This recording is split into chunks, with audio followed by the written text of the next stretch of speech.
Bonjour à tous. Est-ce que vous allez bien? Vous allez bien? Alors, vous pouvez faire plus fort. On a les oreillettes. Vous allez bien? Amen. Vous savez, c'est un moment particulier ce matin, ce week-end. C'est qu'on fête la résurrection de Christ. C'est un super moment qui a changé, transformé ta vie. Et nous allons le déclarer ensemble. Là, les murs vont trembler. Pourquoi? Parce qu'on va vraiment faire bouger et dire, Seigneur, oui, dans ma vie, tu as fait un changement. Tu as tracé un chemin. Et ce matin, nous allons pouvoir dire et vraiment bénir le Seigneur pour cette action qu'il a faite, pour ma vie personnelle. Il est monté à la croix, il a souffert, mais il est ressuscité à la droite du Père pour intercéder. Amen. Chantons ensemble, tu traces un chemin.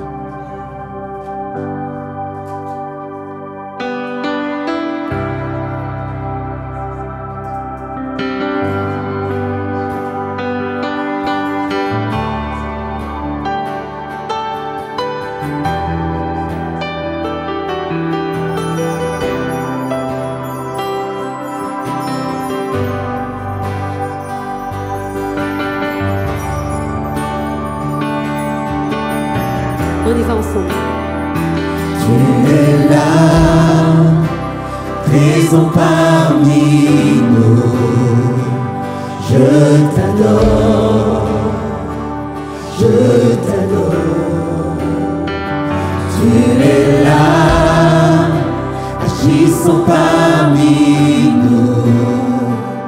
Je t'adore, je t'adore. Tu es là, présent parmi nous. Je t'adore, je t'adore. Tu es là, agissant parmi nous. Je t'adore, je t'adore. Tu traces un chemin.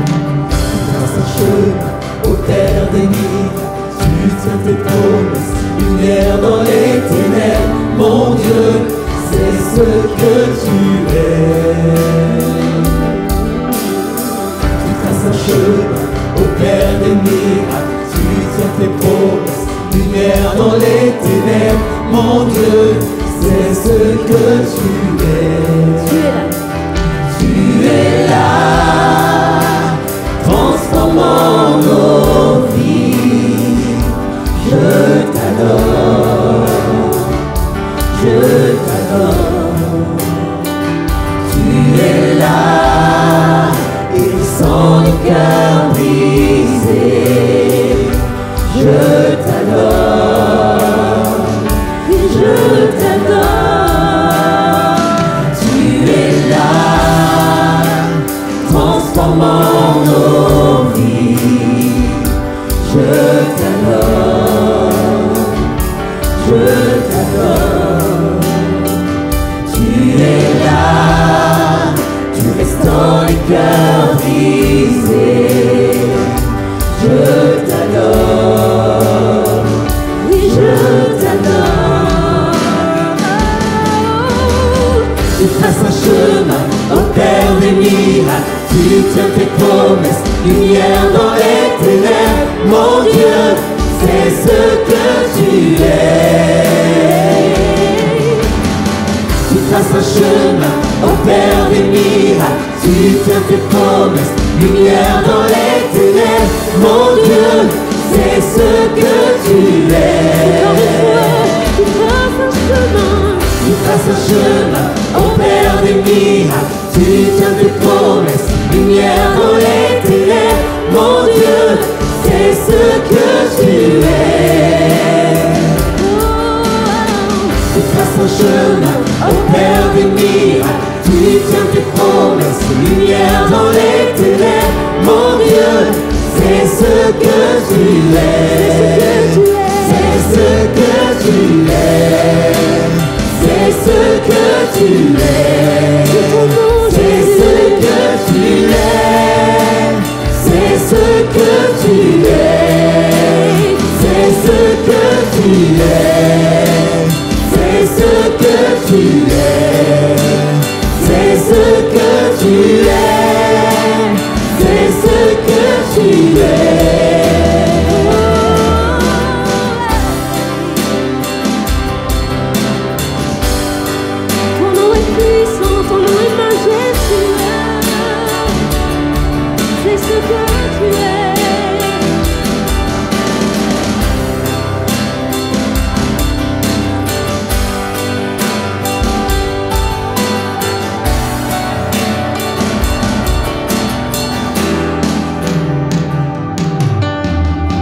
quand je ne le vois pas, tu es là.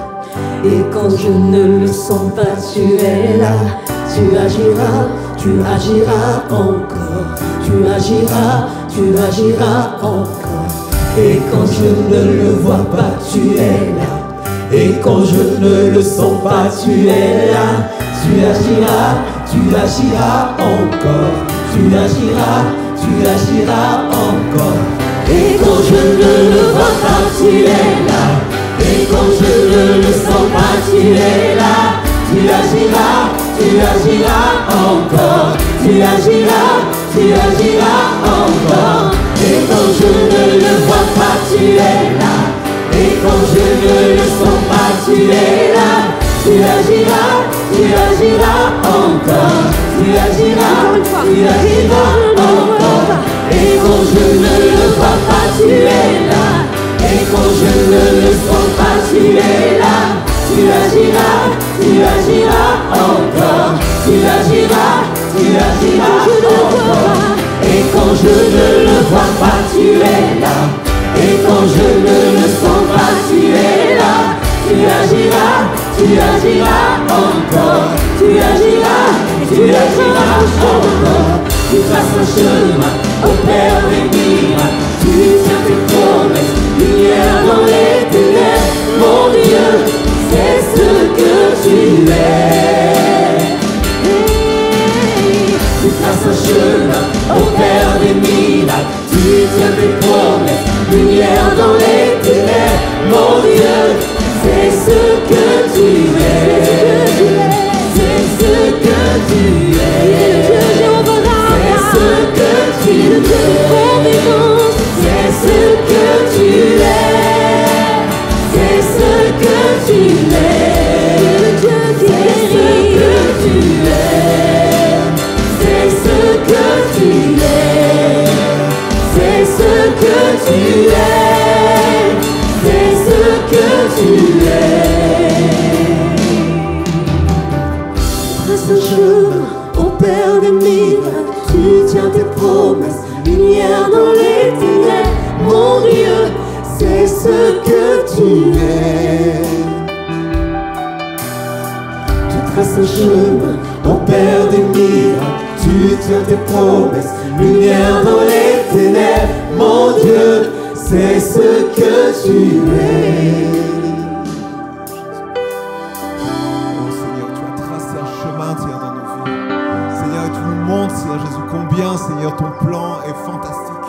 Seigneur, et nous voulons y rentrer, Seigneur Jésus. Te bénissons, Seigneur Jésus, parce que grâce à ce sacrifice à la croix, nous pouvons déclarer, Seigneur Jésus, que la pierre a été roulée et que tu es vivant. Et que tu es vivant. Jésus est vivant, mon frère, ma soeur, mon ami. Déclare-le à ton âme. Déclare-le à ton âme. Jésus est vivant et il vit en moi. Je suis un enfant de Dieu. Déclare-le pour rentrer dans ses promesses.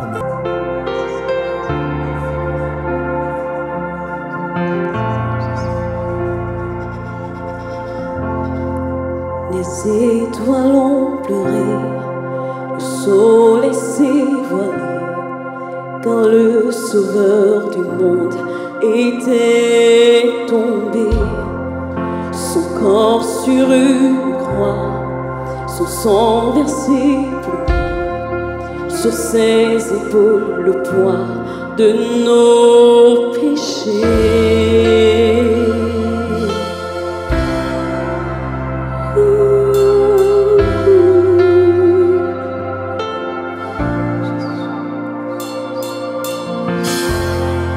Son tout dernier souffle, le ciel s'est détourné.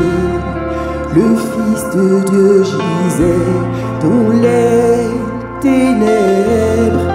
Une guerre dans le tombeau, livrée contre la mort, pour terrasser l'enfer à jamais. Alors la terre trembla, la pierre fut roulée, l'amour parfait n'a pu être vaincu. Mort, où est ton pouvoir? Le roi ressuscité, a remporté la victoire, à jamais il est glorifié, à jamais il est élevé, à jamais ressuscité, il est vivant, il est vivant.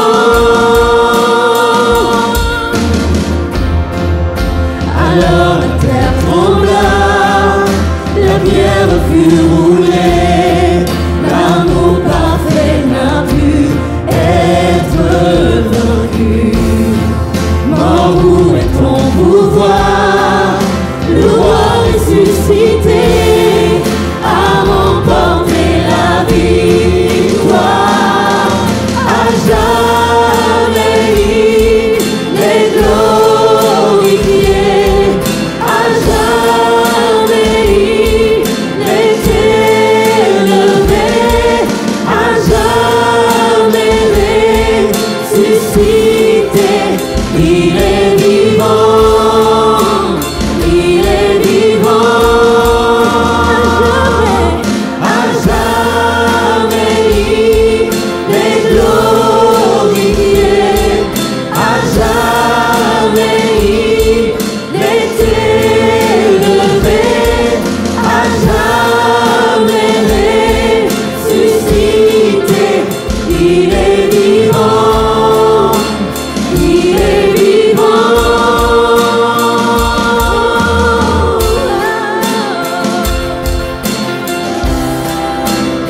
Tu es vivant, Jésus. Toute la terre te loue.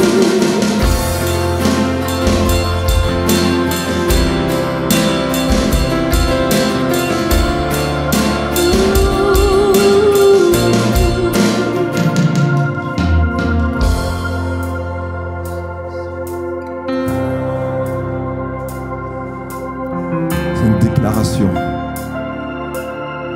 Nous allons chanter, chanter. Imaginez cette multitude d'hommes et de femmes sauvés. Nous serons ensemble. Un train, tonnerre d'applaudissements, tonnerre de louanges. Chantons Alléluia.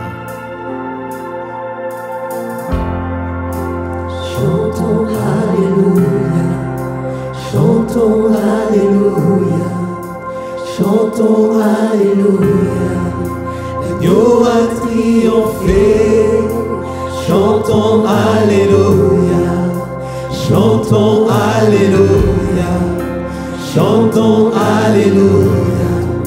L'agneau a triomphé, chantons Alléluia, chantons Alléluia, chantons Alléluia. L'agneau a triomphé, chantons Alléluia, chantons Alléluia, chantons Alléluia. L'agneau a triomphé, chantons Alléluia, chantons Alléluia, chantons Alléluia. L'agneau a triomphé, chantons Alléluia, chantons Alléluia, chantons Alléluia.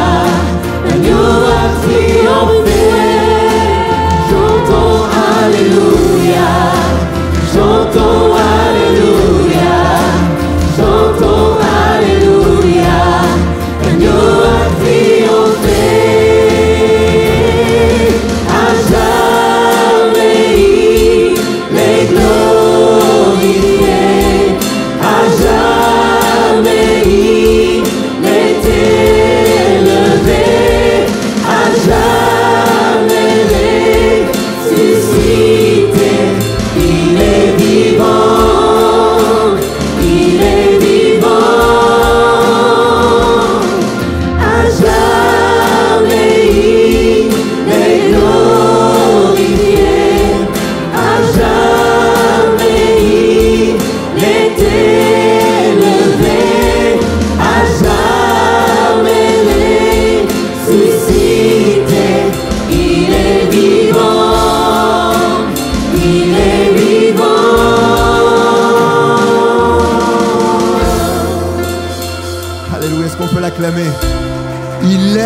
vivant.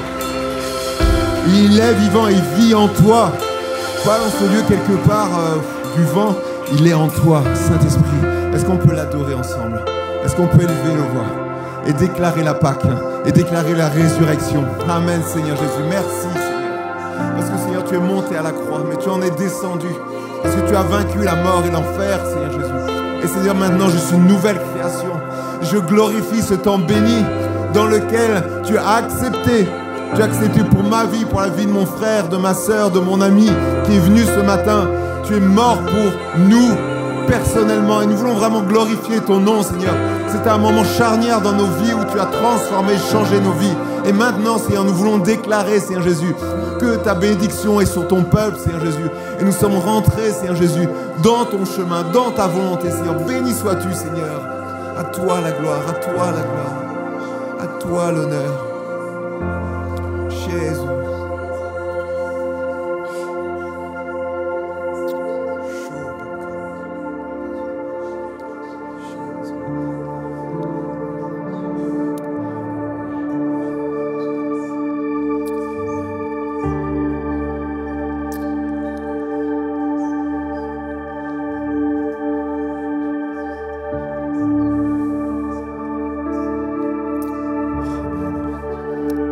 Les personnes qui sont désignées pour la Sainte Seine voudront bien s'approcher dès maintenant.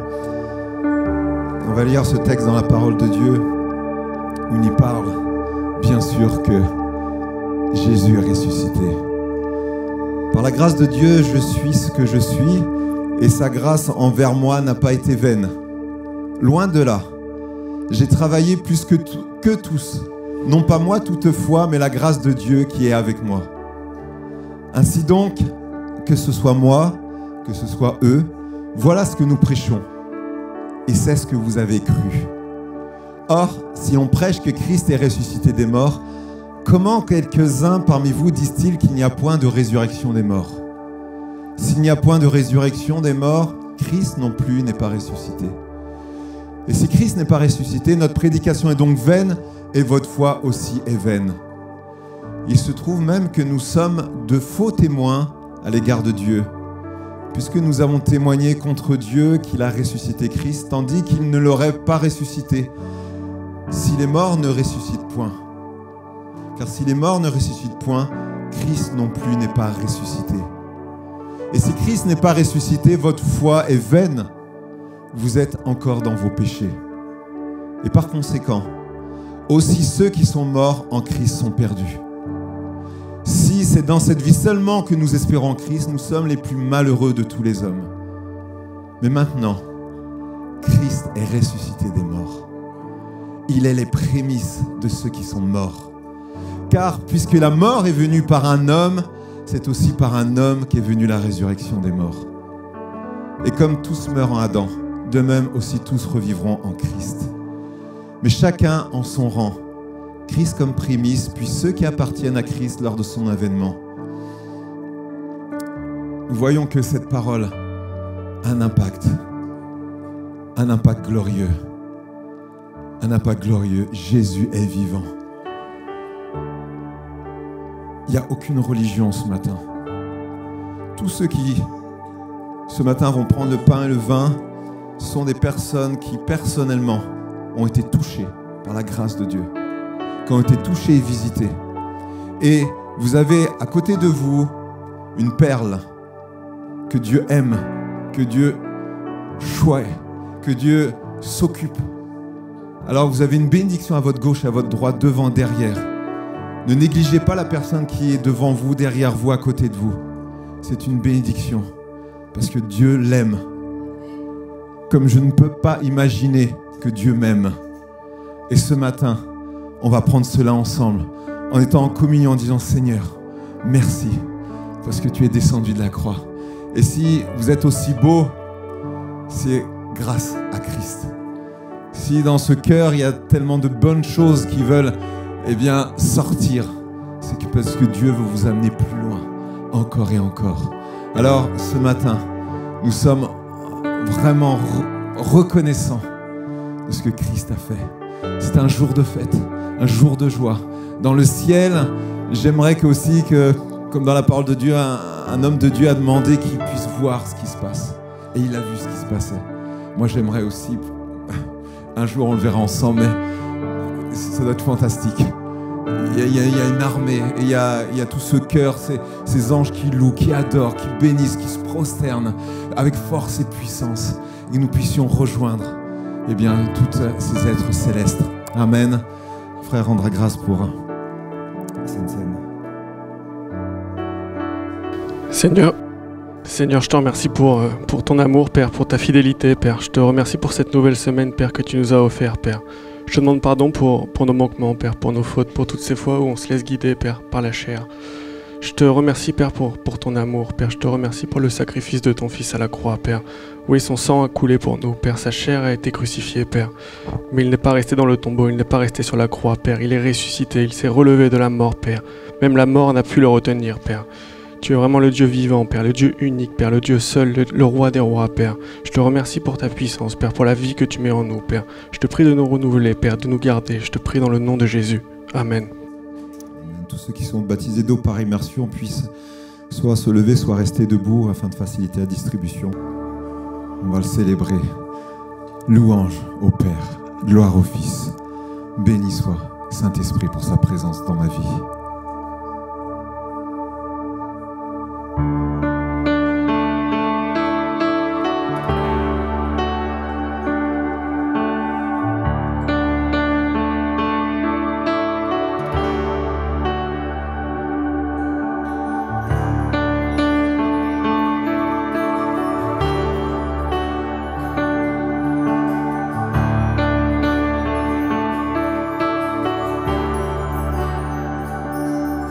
Nous étions là dans les ténèbres, sans espoir, sans repère. Quand du ciel tu es descendu pour nous montrer l'amour du Père. À une vierge l'ange est apparu, comme l'avaient dit les prophètes. Et d'un trône de gloire éternelle, tu es né dans une étable.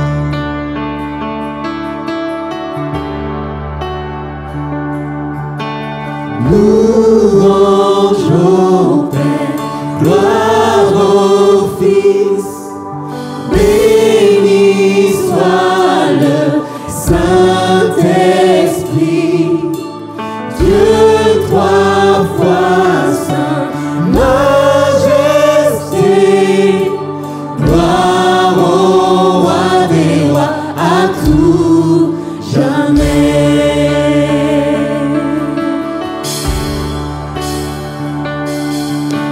Révéler ton royaume et réconcilier les perdus. Pour acheter la création, tu n'as pas méprisé la croix. En vue de la joie devant toi, tu enduras la souffrance. Pour nous procurer le salut, Jésus, tu es mort pour nous.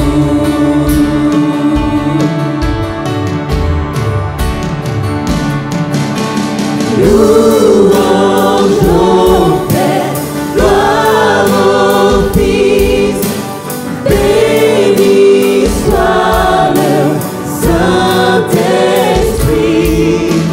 Dieu trois fois saint, majesté, gloire au roi des rois, à tout jamais.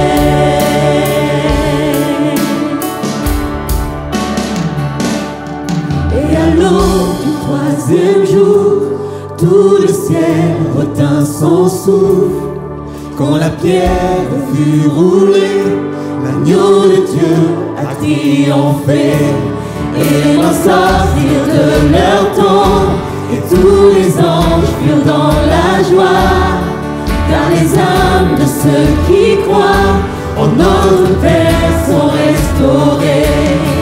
Et l'église de Christ est née, sa flamme attisée par l'Esprit. Et cette vérité ancienne subsistera à jamais.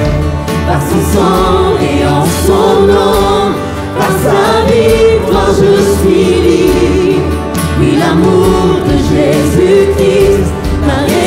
ressuscité à jamais.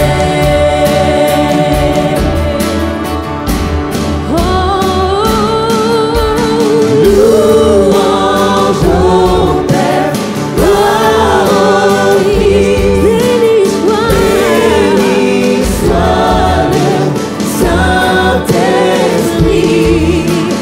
de trois fois sa majesté, gloire au roi des rois à tout jamais. Louange au Père, gloire au Fils, béni soit le Saint-Esprit, de trois fois sa majesté, gloire au roi des rois à tout jamais. Gloire au roi des rois à tout jamais.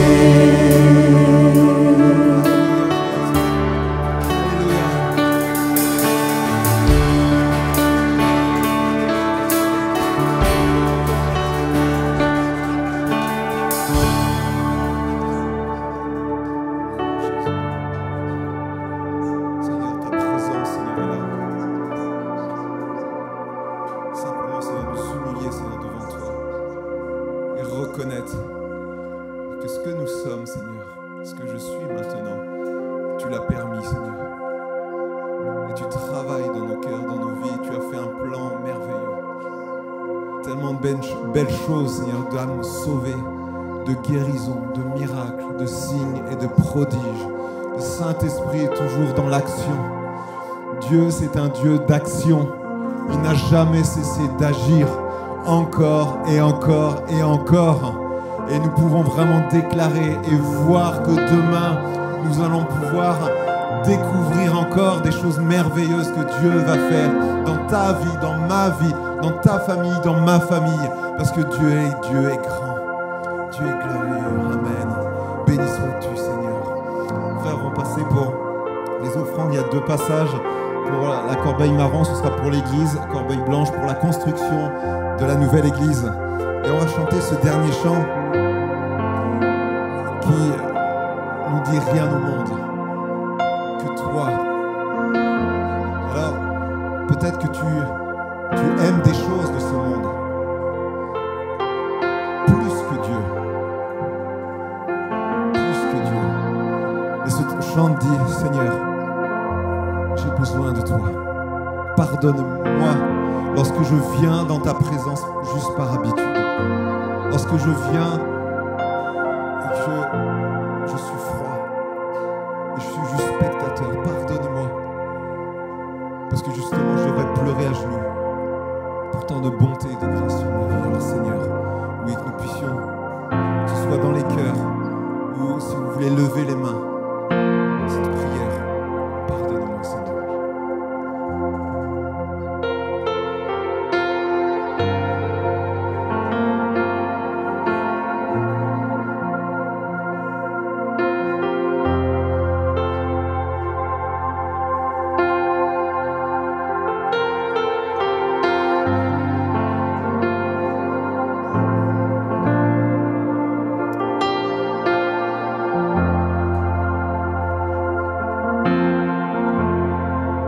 Captivé par ta présence,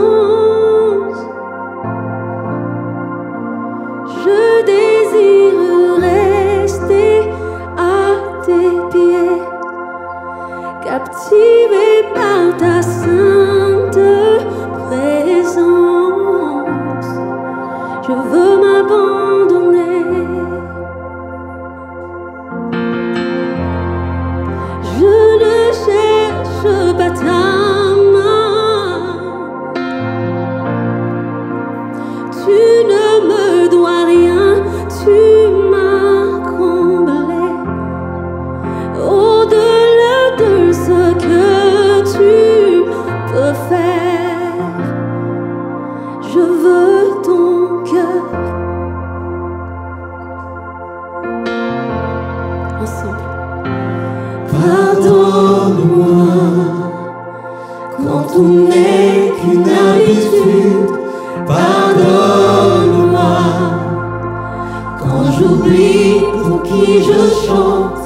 Je veux tout recommencer. J'ouvre à nouveau mon cœur à toi.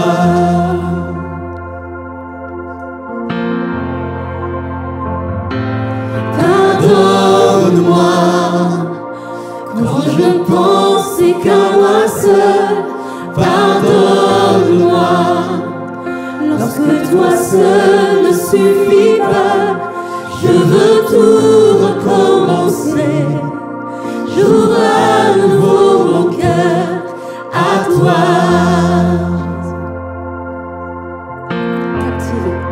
Captivé par ta présence, je désire rester à tes pieds. Captivé par ta sainte présence, je veux m'abandonner. Je ne cherche pas ta main. Tu ne me dois rien, tu m'as fondé. Au-delà de ce que tu peux faire, je veux ton cœur.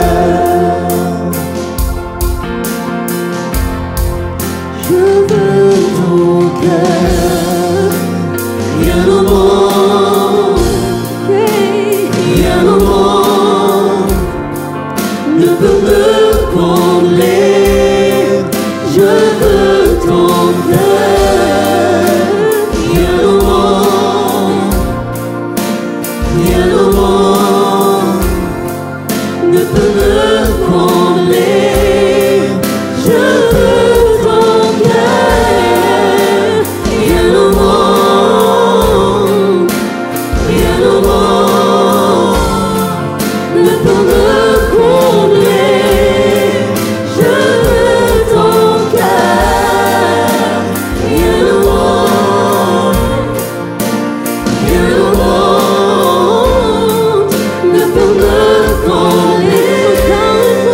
Je veux ton cœur.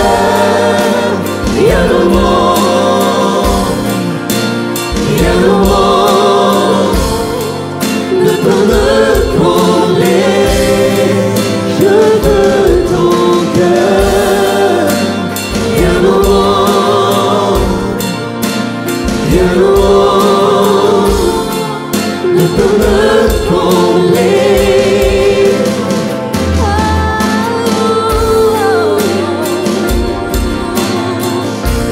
Rien ne peut nous séparer, Jésus. Merci pour la vie que tu as donnée. Mon cœur est à toi.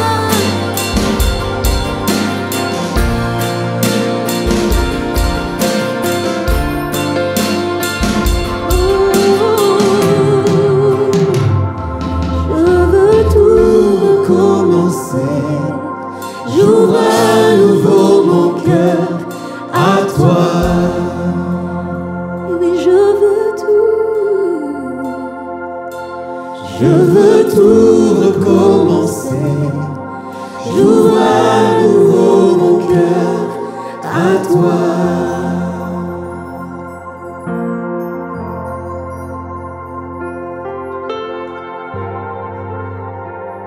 Si dans ce chant, tu n'as pas donné ton cœur, c'est le moment de le faire. C'est le moment de dire Seigneur, moi, je veux être aussi de cela. Je veux goûter à ta présence. Je veux goûter à ce que tu veux me donner, au projet futur que tu as pour moi. Alors oui, j'accepte. N'hésite pas à lever ta main. N'hésite pas à déclarer, je veux aussi. Je veux ton cœur. Ce matin, c'est pour toi. Et toi aussi qui peut-être a fait marche arrière, t'es reculé. Seigneur, je veux ton cœur. Je veux renouveler cette passion que j'avais il y a quelques années, où j'étais bouillant pour toi, où maintenant je suis juste là pour regarder. Je veux montrer combien tu as fait de belles choses dans ma vie. Alors, on va laisser un temps pour que vous puissiez vraiment dire, Seigneur, j'ai besoin de toi. J'ai besoin de toi.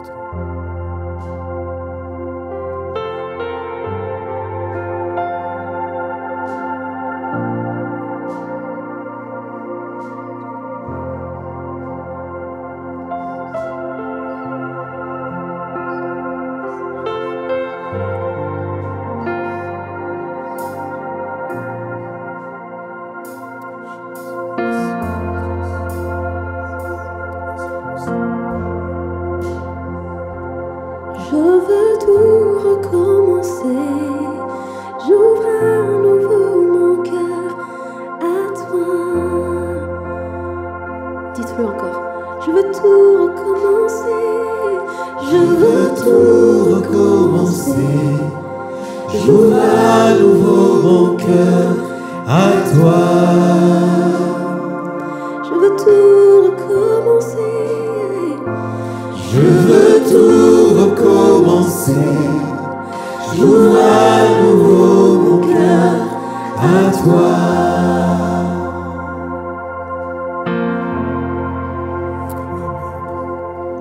Amen. Amen. Dieu est bon. Dieu a entendu ta prière. Amen. Nos frères rendront grâce pour les offrandes. Merci beaucoup papa pour ce jour nouveau que tu fais et pour la grâce que tu nous donnes par ton souffle de vie. Merci beaucoup Jésus parce que tu ne nous as pas menti. Tu as dit que tu allais mourir mais que tu allais ressusciter au bout du 3e jour. Et Seigneur, c'est ce qui est arrivé. Seigneur, en toi, nous sommes morts avec toi, Seigneur, et nous sommes encore plus ressuscités avec toi. Seigneur, je te remercie beaucoup pour ces offrandes, Seigneur, pour toutes les mains, Seigneur, qui ont mis, Seigneur, dans le panier, Dieu de gloire, que tu ajoutes encore, Seigneur, et que pour la personne qui n'a pas pu donner, Seigneur, qu'elle ne soit pas frustrée, Seigneur, qu'elle ne culpabilise pas, parce que l'or et l'argent t'appartiennent, Roi de gloire.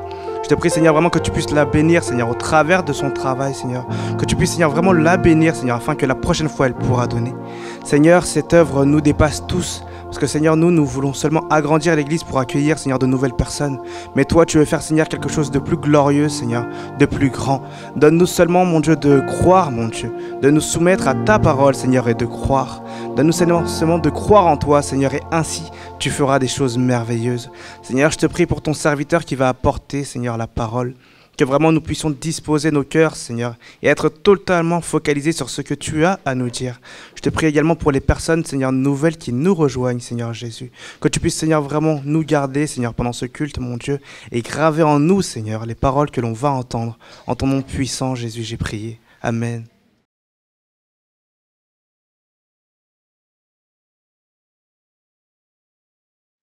Oui, Seigneur, je me joins à la prière de mon frère. Pour te dire merci pour ta présence, merci pour ton esprit et merci pour ce temps que nous allons passer à tes pieds dans ta parole, Seigneur. Merci pour ton Église, pour ton peuple, Seigneur, celui que tu as racheté. Pour tous ceux que tu as conduits dans cette maison ce matin, Seigneur, et pour tes plans qui sont parfaits, tes plans qui sont purs, qui sont puissants.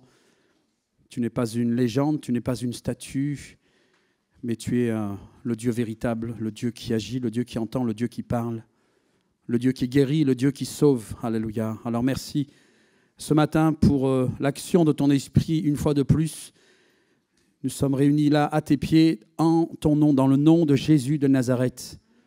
Et te prions, Seigneur, de prendre place et de prendre autorité sur tout esprit méchant, sur tout ce qui peut empêcher l'action de ton esprit de se faire dans les cœurs ou dans les pensées. Au nom de Jésus, nous venons contre tout esprit méchant et nous lions tout esprit mauvais, maintenant dans le nom de Jésus. Seigneur, que ton esprit agisse avec force et avec puissance ce matin dans les cœurs. Ouvre notre intelligence, ouvre nos yeux, les yeux de nos cœurs pour que nous saisissions, que nous comprenions et que chacun soit fortifié, encouragé, édifié dans ta parole. Dans le nom puissant de Jésus, nous te prions, Seigneur. Amen. Amen. Bonjour à tous. Bonjour, vous êtes là? Alléluia. Bonjour aux amis qui nous suivent aussi sur les réseaux sociaux. C'est un plaisir de vous retrouver. Dans un jour aussi qui est particulier, même si on n'est pas attaché aux traditions, malgré tout, c'est quand même Pâques. On n'attend pas Pâques pour prêcher sur Pâques, mais quand c'est Pâques, on va mettre le paquet. C'était pas fait exprès. J'ai eu de la chance. Le texte que notre frère a pris tout à l'heure en introduction pendant la Sainte Seine, je trouve qu'il est approprié. Je ne l'avais pas entendu au premier culte, parce que j'étais pris dans mes notes. Mais j'aimerais rebondir là-dessus, parce que c'est le motif, c'est la raison pour laquelle on est là. Si nous proclamons que le Christ est ressuscité, comment quelques-uns parmi vous peuvent-ils prétendre qu'il n'y a pas de résurrection des morts? S'il n'y a pas de résurrection des morts, alors le Christ, lui non plus, n'est pas ressuscité. Et si le Christ n'est pas ressuscité, alors le Christ n'est pas non plus ressuscité. Et si le Christ n'est pas ressuscité, notre prédication n'a plus de contenu ou n'a même plus de sens, et votre foi est sans objet. Alléluia, mais c'est tout le contraire. Nous avons lu à la fin que nous célébrons justement la résurrection de Christ. Pourquoi je prends ce texte pour introduire? Parce qu'en fait, si Christ n'était pas ressuscité, s'il n'y avait pas de résurrection des morts, la présence, l'existence de la foi chrétienne, même si j'aime pas trop ces termes, n'aurait aucun sens, n'aurait aucun lieu d'exister. Vous êtes avec moi? Et quand je parle avec souvent des amis musulmans, c'est toujours le point d'achoppement, la résurrection de Christ. Non, c'est pas lui qui est mort, on a mis quelqu'un d'autre. Mais en fait, on ne réalise pas que si les chrétiens cessaient de croire que Jésus n'est pas ressuscité, eh bien, il n'y a plus lieu de croire. J'allais dire la religion, ce n'est pas la religion, mais la foi chrétienne disparaît instantanément. Elle n'a plus lieu d'être, parce que ce qui fait l'essence de la foi chrétienne, de la foi en Jésus-Christ, je ne parle pas de la religion et des traditions humaines, eh bien, c'est sa résurrection. Tout repose sur la résurrection de Christ. Amen. Et c'est ces choses dont on a besoin de se rappeler, frères et sœurs et amis, parce qu'elle est là, notre espérance. Alors oui, on est peut-être fous, c'est pas grave, on nous l'a déjà dit, on nous le dira encore. On assume, en tout cas, moi j'assume cette folie. Et d'ailleurs, Paul l'a dit avant nous, c'est une folie de croire dans ce message, dans la croix, que la croix a la possibilité de sauver, non pas le bois, il n'y a pas de portée magique là derrière, mais l'acte de la croix, c'est-à-dire le sacrifice de Christ sur la croix. Et justement, ce matin, le message va tourner autour de cela, puisque c'est aussi le sens de Pâques. Alors ce matin, j'ai été interpellé, et j'aimerais vous interpeller. Je ne suis pas là pour condamner ou donner des leçons à qui que ce soit, je me les donne à moi avant, et à mon épouse et moi-même.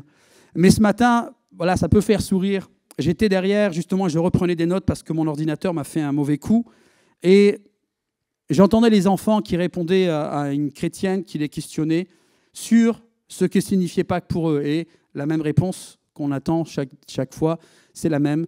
Donc, c'est là où on peut manger des chocolats, des œufs, des canards, des poules. Voilà.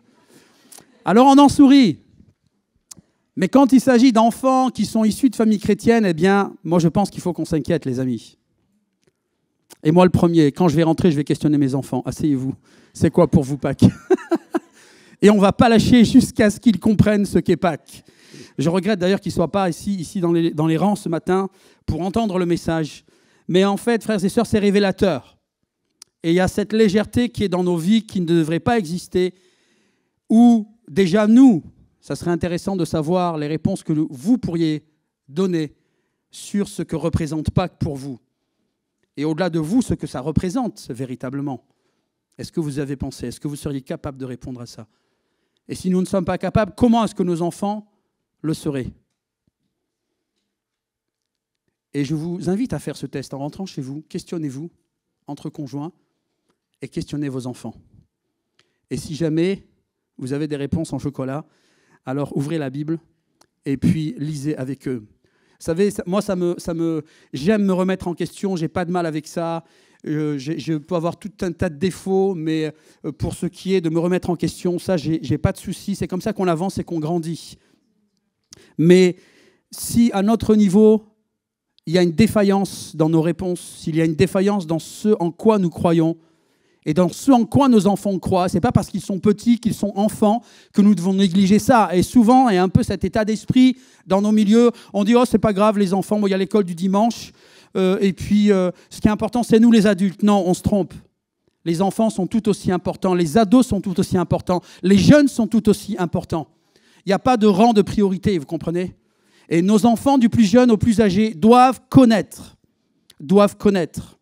Ils feront leur choix quand ils seront en âge de décision, quant à la foi, mais le minimum, c'est que nous puissions leur transmettre. C'était l'ordre que Dieu, que l'Éternel avait donné à son peuple. À chaque célébration de fête, la parole devait être lue à voix haute pour tout le peuple. Tout le peuple était à l'arrêt, même les animaux.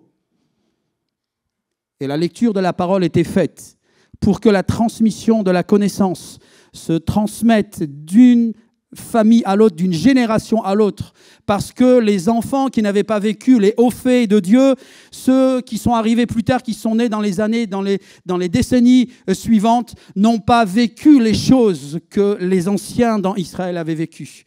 Et donc, c'était le souvenir de ces choses qui étaient transmises et qui permettaient aux enfants de pouvoir dire, oui, c'est vrai, nous n'avons pas connu, mais nos parents nous ont transmis ces choses. Et c'est un minimum en termes de culture, vous comprenez, déjà générale, et puis de culture, on va dire, spirituelle, pour ne pas dire religieuse. Et je pense qu'on a besoin de se questionner là-dessus.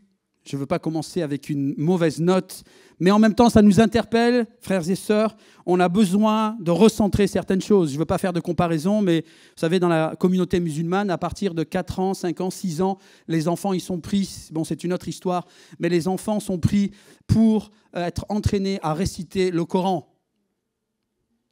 Alors, je sais qu'on passe d'une extrême à l'autre, mais en même temps, quand vous avez un enfant dans la communauté musulmane, très souvent, vous lui demandez de réciter, il va vous réciter des sourates, il va vous réciter des passages du Coran. Et nous avons la parole, nous pensons que parce que nous avons la parole, c'est pas grave, le Saint-Esprit nous inspire. Non, non, non, non. Pour ce qui est de connaître, c'est notre rôle, c'est pas le rôle du Saint-Esprit. Le Saint-Esprit va nous aider dans les choses que nous avons apprises, pas dans les choses que nous n'avons pas apprises, comprenez ? Et c'est ça qui fait toute la différence. Nous avons besoin de sérieux, parce que cette parole, c'est la parole de Dieu. Elle est vivante et elle est agissante. Amen. C'est celle qui t'a changé, qui m'a changé, qui nous a changé. C'est à cause d'elle que nous sommes ici, ou grâce à elle. Ce n'est pas l'œuvre d'un homme. On ne quitte pas une religion pour en rentrer dans une autre.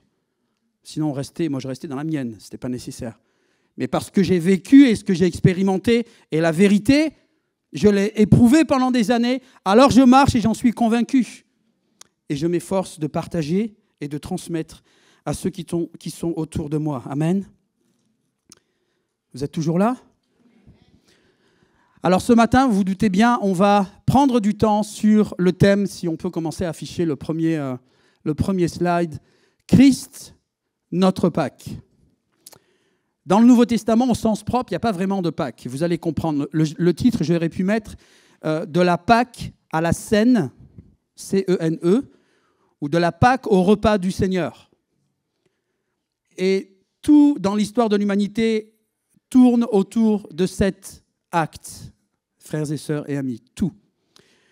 J'aime, moi, vous savez, souvent mettre l'emphase et réfléchir, prendre du recul sur la Bible, sur la parole de Dieu, sur le plan de Dieu. Et souvent, je vous décris le plan de Dieu sur l'image de l'humanité, où la Bible, la foi chrétienne, ce n'est pas une religion parmi tant d'autres qui vient nous casser la tête. Non, non, il y a quelque chose de puissant. Et quand moi j'ai commencé à lire la Bible, j'avais 18 ans, eh bien ça m'a interpellé parce que j'avais l'impression de lire un journal, de lire un agenda. Parce qu'il y avait des échéances, il y avait des choses à annoncer. Et là j'ai compris que je n'étais pas en face d'un simple livre, mais de quelque chose qui était là et qui m'annonçait un programme. Un agenda divin. Et cet agenda divin, on le lit de la Genèse à l'Apocalypse. Tout est basé sur de la prophétie. La venue de Christ elle-même prophétisée plus de 800 ans avant. Et les choses se sont passées avec une précision incroyable. Les prophéties touchant à la fin des temps, annonçaient certaines prophéties accomplis, d'autres en cours d'accomplissement et d'autres qui vont certainement s'accomplir dans les temps prochains. Comprenez que nous ne sommes pas dans une religion. Nous croyons en un Dieu qui a un plan pour l'humanité. Il n'a pas raté son plan.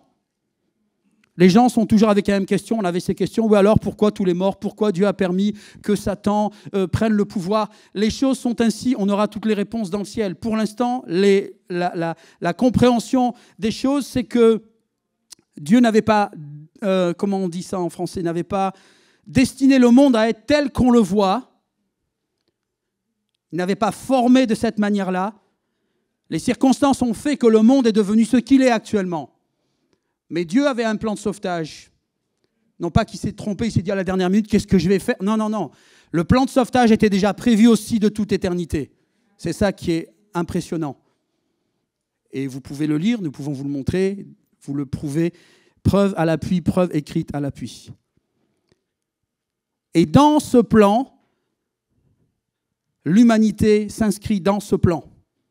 Que les gens croient ou pas, Dieu a créé et a programmé son agenda tout au long de l'histoire de l'humanité. Tout ce que nous avons pu même apprendre à l'école en termes d'histoire, rien n'est un hasard. Et tout concourt au plan de Dieu et pour l'accomplissement de ses prophéties. Les hommes, les rois, les gouverneurs pensent sourire et se jouer de Dieu, mais c'est Dieu qui se joue d'eux, parce qu'en fait, Dieu se sert des uns des autres à des moments particuliers de l'histoire de l'humanité pour accomplir simplement son plan. Alors vous allez me dire, mais où il en vient, le frère là? Qu'est-ce que ça a à voir avec la Pâque? Eh bien, la Pâque, c'est le pivot. La Pâque, c'est le cœur du plan de Dieu. Et combien nous avons besoin, nous, à notre époque, de sonder et de comprendre ce qu'est véritablement la Pâque. Et c'est mon objectif ce matin, c'est pas de vous faire du blabla avec moi, avec des beaux arguments. Non, l'essentiel et le plus important, c'est que nous plongions dans ce qui est écrit. Et ce qui est écrit, c'est ce que j'aimerais qu'on voit ensemble ce matin, c'est l'essence même, l'origine de la fête de Pâques. Pas toutes ces traditions qu'on peut connaître. Tu peux avancer le slide suivant. C'est juste pour avoir quelques jalons dans la pensée. J'ai parlé des enfants qui parlent du chocolat, et c'est peut-être les réflexes parmi certains d'entre nous. Qu'est-ce que signifie Pâques véritablement? Et ce n'est pas parce qu'on voit toutes sortes de folies autour de nous et que cette fête est devenue commerciale qu'on doit d'un coup de revers de main tout jeter à la poubelle. C'est comme l'histoire des vrais et des faux billets. Hein. On ne jette pas les vrais, on jette les faux, on garde les bons billets. À moins qu'on ait perdu la tête. Eh bien, en termes de religion, de choses de Dieu, eh bien, on fait le tri exactement, de la même manière. Alors oui, on voit des œufs, des cocottes et toutes sortes de choses. Mais nous avons besoin, nous, de nous concentrer sur l'essentiel.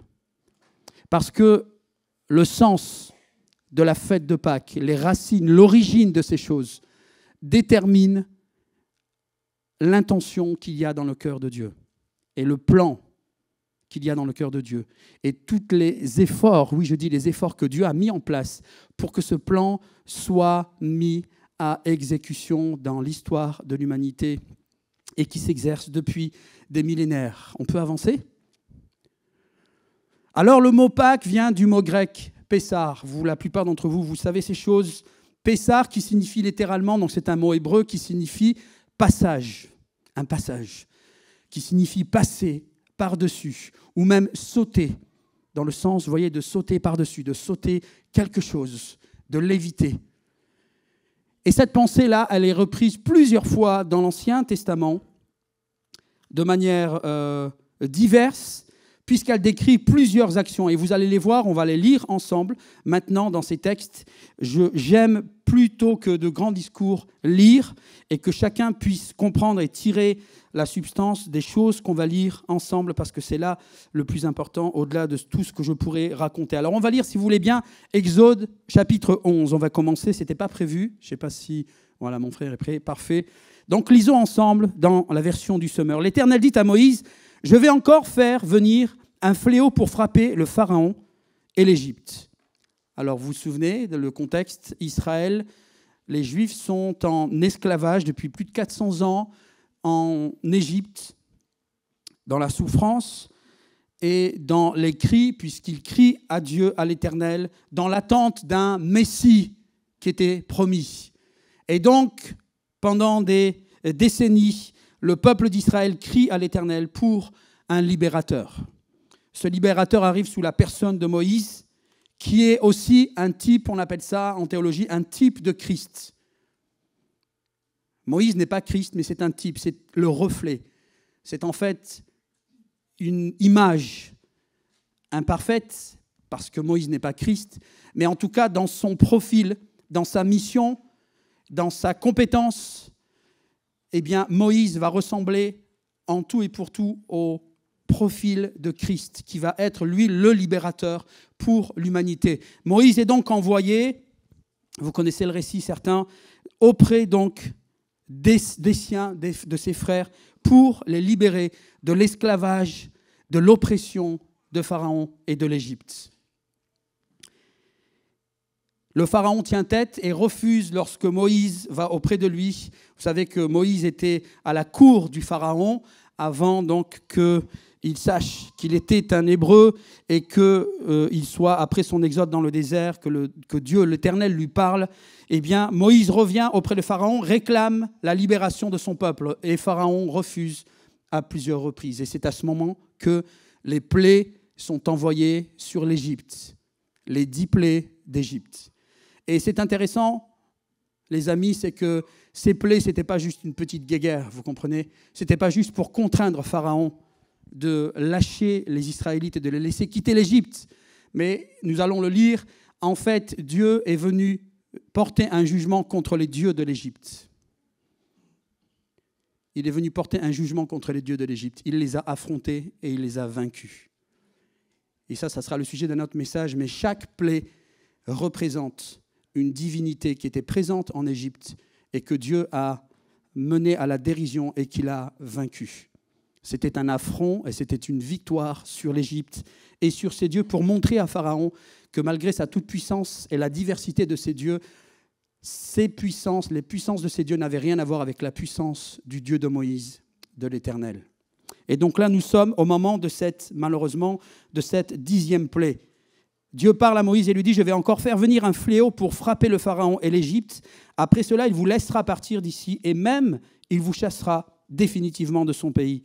Va donc parler au peuple, à Israël, que chacun demande à son voisin et chacune à sa voisine des objets d'or et d'argent. » L'Éternel fit gagner au peuple la faveur des Égyptiens. Moïse lui-même était un personnage très respecté par les hauts fonctionnaires du Pharaon et par la population. Moïse dit au Pharaon, « Voici ce que l'Éternel déclare au milieu de la nuit. J'irai et je parcourrai l'Égypte.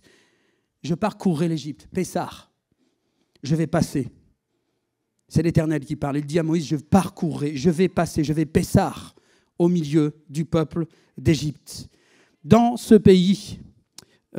j'ai sauté un morceau. « J'irai et je parcourrai l'Égypte, et tout fils aîné dans ce pays, mourra, depuis le fils aîné du Pharaon qui est sur le trône, jusqu'à celui de la servante qui fait tourner la meule, ainsi que tout premier-né du bétail. » Même les animaux n'étaient pas épargnés.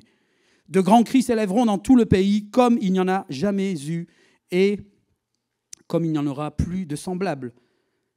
Mais chez les Israélites, on n'entendra pas même un chien aboyer contre un homme ou une bête. Vous saurez ainsi que l'Éternel fait une distinction entre l'Égypte et Israël. » Là, c'est une clé, c'est un indice important.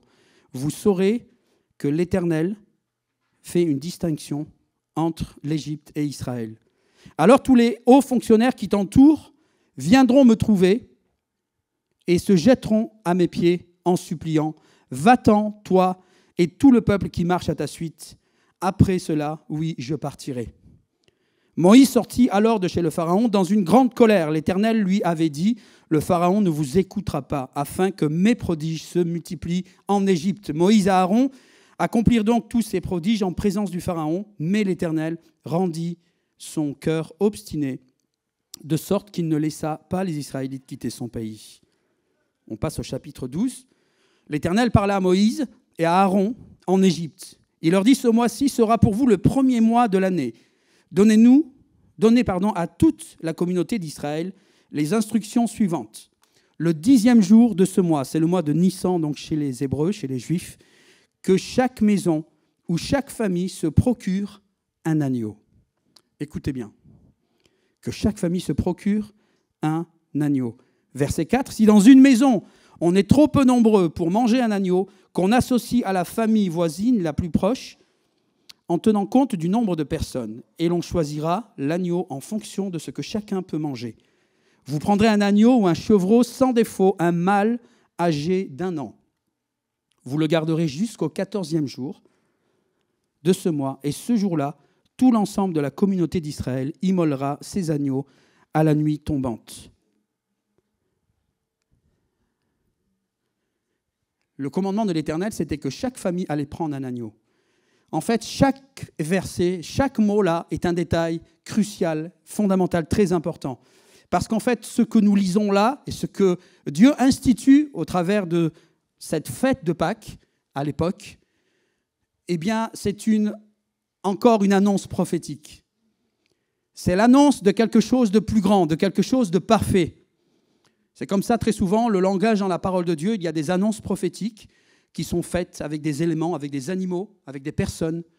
Et elles sont là comme pour annoncer, comme l'image de Moïse, qui est un type de Christ, de Jésus. Moïse annonçait la venue du grand sauveur. Moïse, lui, le libérateur du peuple d'Israël, annonçait par sa personne, sa mission, son profil, la venue d'un sauveur parfait, qui allait venir, lui, non pas pour un peuple, mais pour l'humanité.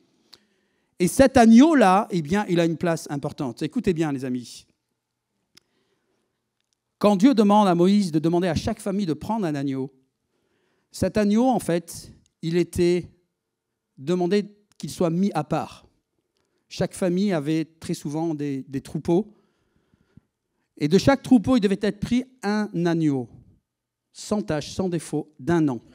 Cet agneau devait être, on a un peu dévoyé le sens de ce mot, mais sanctifié, c'est-à-dire mis à part. C'est ça le vrai sens du mot mis à part, sanctifié. C'est la mise à part. Cet agneau devait être sorti du troupeau. Et vous savez où il allait pendant ce temps-là? Du 10e jour au 14e jour.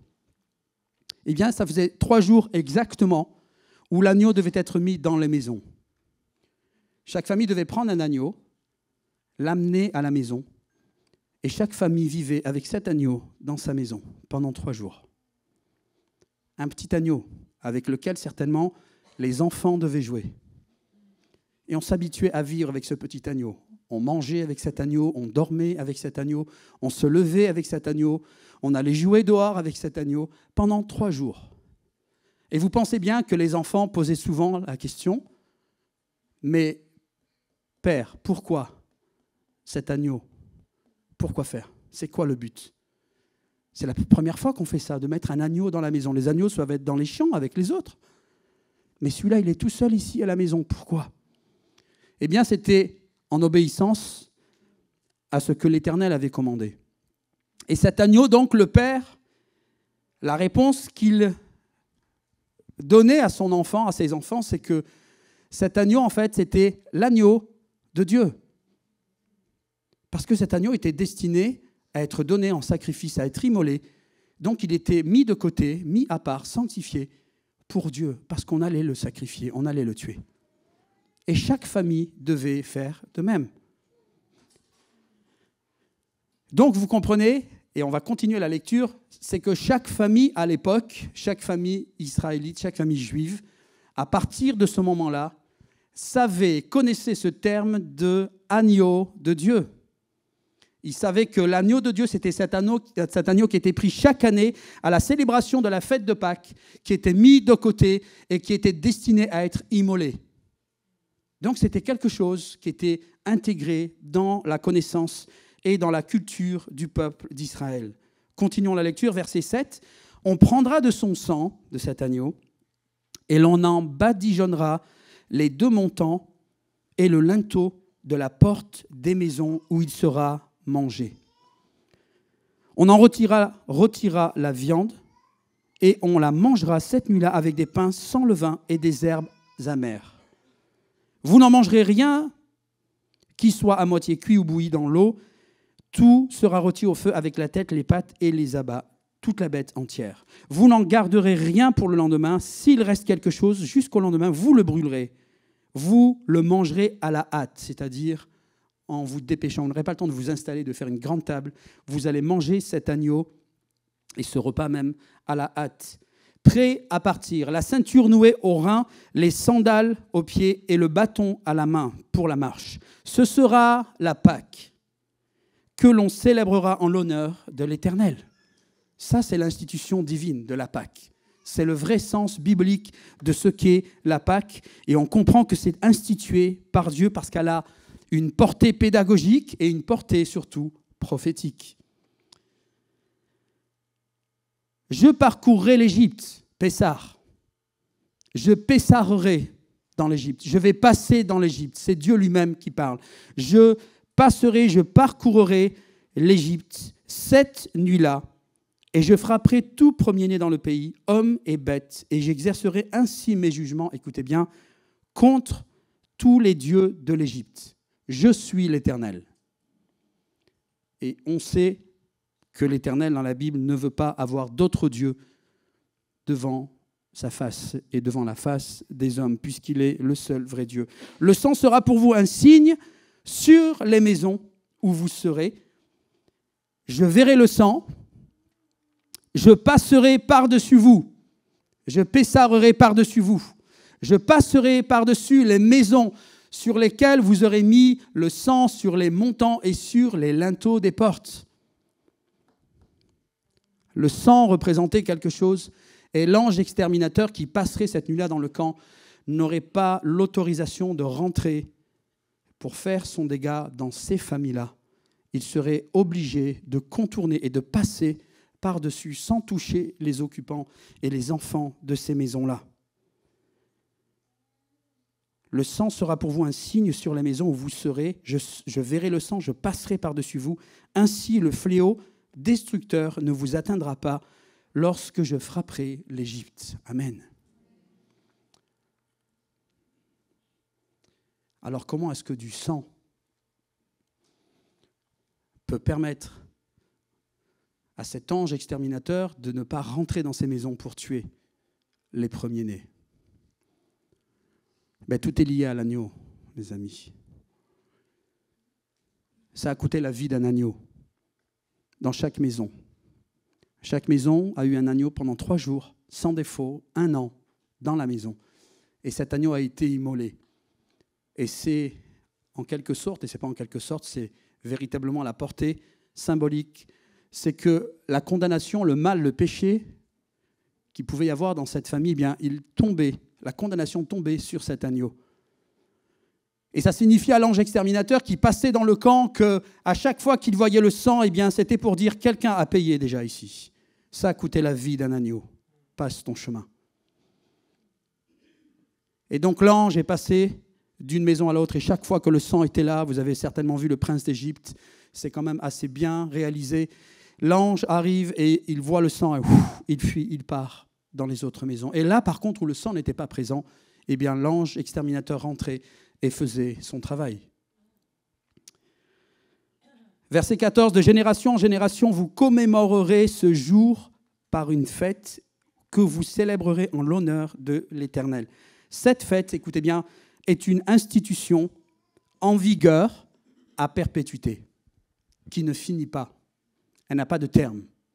Et c'est une institution qui est divine. Dieu demande cela parce qu'il y a une portée prophétique et il y a une portée pédagogique. Dieu voulait au travers de cela enseigner et apprendre quelque chose au peuple, mais c'est surtout aussi, et vous l'avez compris, une annonce prophétique d'un autre agneau qui allait venir. Mais il fallait que le peuple soit éduqué et comprenne chaque année que le péché coûtait la vie, et la vie d'un agneau sans tache et sans défaut.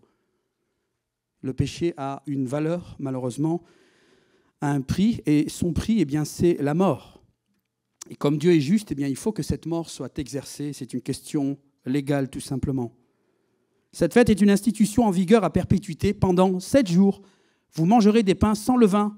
Dès le premier jour, vous ferez disparaître tout levain de vos maisons. Car si quelqu'un mange du pain levé entre le 1er et le 7e jour, il sera retranché du peuple d'Israël. C'était sérieux. Vous aurez une assemblée cultuelle pour le culte. Le 1er jour ainsi que le 7e. Pendant ces 2 jours, on ne fera aucun travail, sauf ce qui sera nécessaire pour préparer le repas de chacun.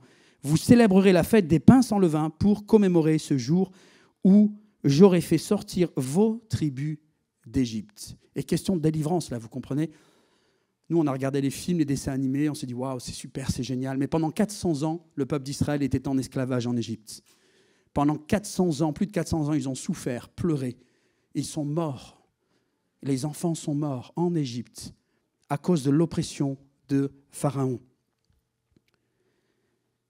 Et dans la tradition juive, eh bien, chaque année, depuis cette époque, les femmes, les chefs, les mamans dans la famille étaient chargées du nettoyage de printemps.